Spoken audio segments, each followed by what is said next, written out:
terbesar Pancasila adalah agama. Apakah benar itu? Itu salah. Kiai Haji Agus Salim yang lahir di Kota Gadang, Sumatera Barat pada tanggal 8 Oktober 1884 mengatakan bahwa Pancasila merupakan hasil harmonisasi kompromi indah antara kelompok yang mengatasnamakan wakil masyarakat Muslim Islamis yang menghendaki Islam sebagai dasar negara dengan kelompok nasionalis yang mengedepankan dasar kebangsaan. Keharmonisasian tersebut membentuk sebuah pilar yang sangat kokoh dan tak akan pernah hancur sepanjang masa.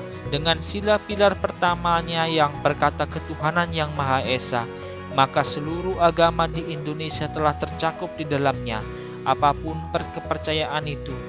Dengan keyakinan luar biasa tersebut, Haji Agus Salim tentu saja menggunakan nilai-nilai tersebut sebagai pedoman hidup bernegaranya dan berbangsa, serta terus memiliki jiwa nasionalisme tinggi, namun tidak menghilangkan norma-norma Islam di dalamnya. Insinyur Soekarno, salah satu dari ke-68 The Founding Father of Indonesia, dijuluki sebagai Bapak Proklamator bersama Muhammad Hatta.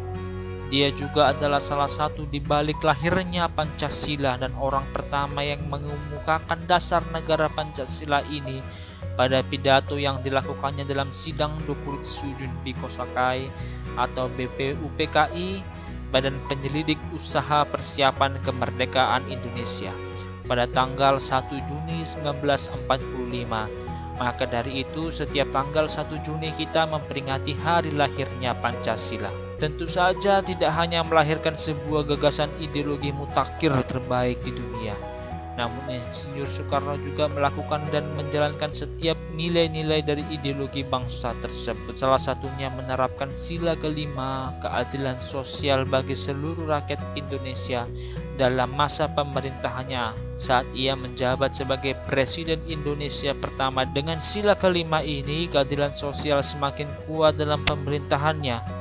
Berikut kata yang diucapkan oleh Insinyur Soekarno. Sila artinya dasar, dan di atas kelima dasar itulah kita yang berbeda ini mendirikan negara yang kekal dan abadi. B.J. Habibie lahir di Pare, Sulawesi Selatan pada tanggal 25 Juni 1936, adalah Presiden Indonesia ketiga. B.J. Habibie terkenal dengan kejeniusannya, kepintaran, dan ilmu pengetahuan yang tinggi, bahkan dalam dunia penerbangan. Memiliki karir yang gemilang di Jerman, namun ia rela meninggalkan karirnya demi mempertahankan kedaulatan Indonesia yang pada saat itu sedang kacau pasca pengunduran diri Presiden Soeharto pada masa Orde Baru. Saya memutuskan untuk menyatakan berhenti dari jabatan saya sebagai Presiden Republik Indonesia.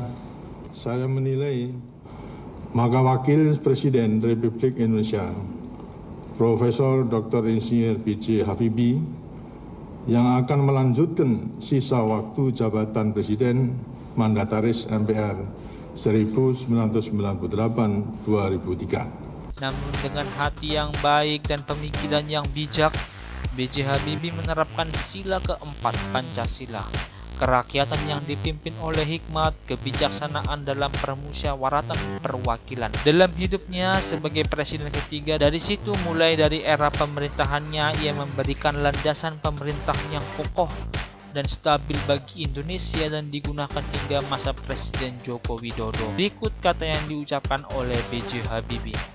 Ada yang tanya sama saya, Pak, kenapa kita bukan negara Islam sebagian besar? Kenapa harus Pancasila? Saya bilang Pancasila itu sama dengan Islam. Atau Pancasila sama dengan agama manapun. Karena tidak membedakan. Munir Said Talib lahir di Malang pada tanggal 8 Desember 1965. Adalah seorang aktivis, bahkan dinobatkan sebagai aktivis HAM terbaik di Indonesia. Dia meninggal di dalam pesawat jurusan Amsterdam pada tanggal 7 September 2004 dengan kasus pembunuhan. Studying Overload memasukkan Munir Said Talib sebagai 5 tokoh yang mencerminkan Pancasila, karena beliau adalah satu-satunya tokoh yang mengangkat sila kedua Pancasila Kemanusiaan yang adil dan beradab sebagai motivasi dia untuk terjun dan membela memperjuangkan hak-hak HAM. Beberapa kasus yang ia pernah tangani antara lain adalah kasus Araujo dalam tuduhan pemisahan Timor Timur dari Indonesia di tahun 1992, kasus Marsina, kasus hilangnya 24 mahasiswa aktivis di Jakarta pada tahun 1997 hingga 1998. Penasehat hukum kasus pembunuhan terhadap masyarakat sipil di Tanjung Priok. Kasus penembakan mahasiswa di Semanggi pada tragedi Semanggi 1 dan Semanggi 2.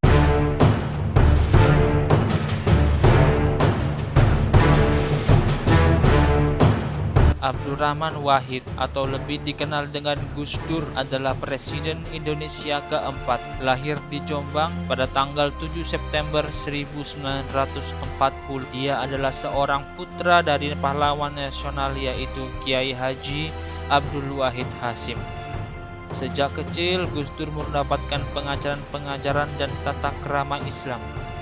Namun karena ajaran-ajaran tersebut, dia mampu menjadi seorang Indonesia yang sempurna.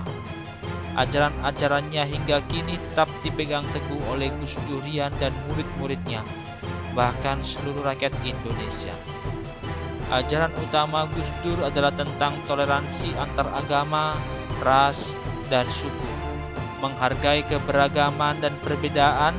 Maka ia sering disebut sebagai Bapak Pluralisme. Gus Dur memandang persatuan Indonesia sila ketiga adalah harga mati yang harus dipertahankan, menolak adanya dan berdirinya negara Islam, karena Indonesia telah berdiri di atas 5 asas tersebut yang telah dirumuskan oleh banyak sekali pihak. Bunyi sila pertama yaitu ketuhanan yang Maha Esa sangat diterapkan oleh Gus Dur saat beliau menjadi Presiden Republik Indonesia keempat. Ini kelihatan dari gimana beliau mengakui dan tidak membeda-bedakan keberagaman keyakinan dan kepercayaan yang dianut bangsa Indonesia. Pada sila pertama inilah Gus Dur juga memastikan bahwa keselarasan Islam dan Pancasila yang dituangkan dalam piagam Munas Alim Ulama di Situbondo, bahwa NU menerima kebijakan asas tunggal Pancasila karena alasan teologis bukan politis, karena Pancasila juga merupakan cerminan dari tauhid dan syariah itu sendiri.